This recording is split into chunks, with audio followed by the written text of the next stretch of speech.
organiser et mener l'entretien professionnel. Donc là, nous allons passer plus concrètement à l'entretien professionnel. Donc la préparation de l'entretien. Donc la préparation, elle se fait pour les deux parties. Alors parlons tout d'abord du salarié. Donc le salarié, il faut qu'il puisse préparer son entretien. Pour préparer son entretien, il va avoir à sa disposition son ancien entretien, le précédent. S'il ne l'a pas, il peut le demander à sa hiérarchie qui se chargera de le lui fournir. Il va avoir le formulaire de l'entretien qui va être rempli tout au long de l'entretien.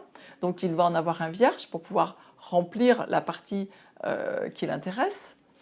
Et on va lui fournir également les règles de l'entretien, comment ça va se passer.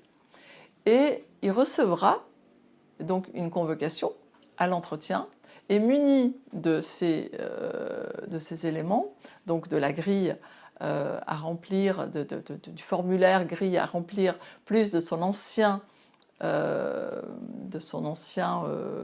entretien professionnel.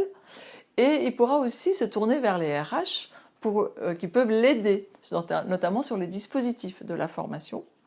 Donc il pourra se tourner vers eux pour avoir des renseignements et savoir un petit peu pour ensuite, au cours de l'entretien, pouvoir négocier et pouvoir présenter son projet professionnel à son manager avec plus d'aisance.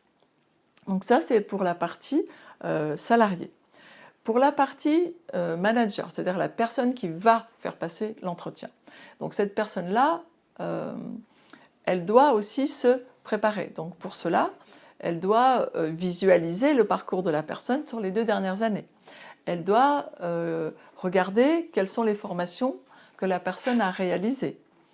Elle doit également prendre connaissance du précédent, se remémorer un peu les événements et s'attacher à préparer cet entretien en ayant des faits, des exemples, parce que l'entretien professionnel, il s'agit vraiment de ne pas tomber dans l'évaluation.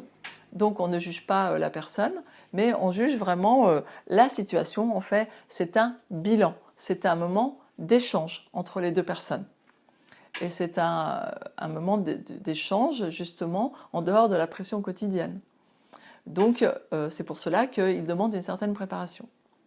Donc une fois que l'entretien, bien sûr l'entretien a lieu pendant le temps de travail et il donne lieu à la fin de l'entretien à la rédaction justement d'un compte-rendu sous forme avec un formulaire préétabli, la plupart du temps.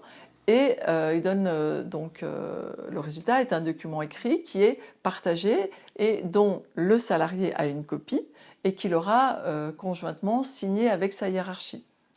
Il faut aussi veiller à ce que l'entretien professionnel ait lieu avant l'élaboration du plan de développement de compétences, de manière à ce que dans le plan de développement de compétences, on puisse recueillir tous les souhaits de formation qui auront été glanés via les entretiens professionnels. Ensuite, donc ça c'est pour les préparations, il est bien évident qu'il faut absolument que les intervenants, donc les personnes qui conduisent les entretiens professionnels, ils soient reconnus légitimes pour faire passer ces entretiens professionnels.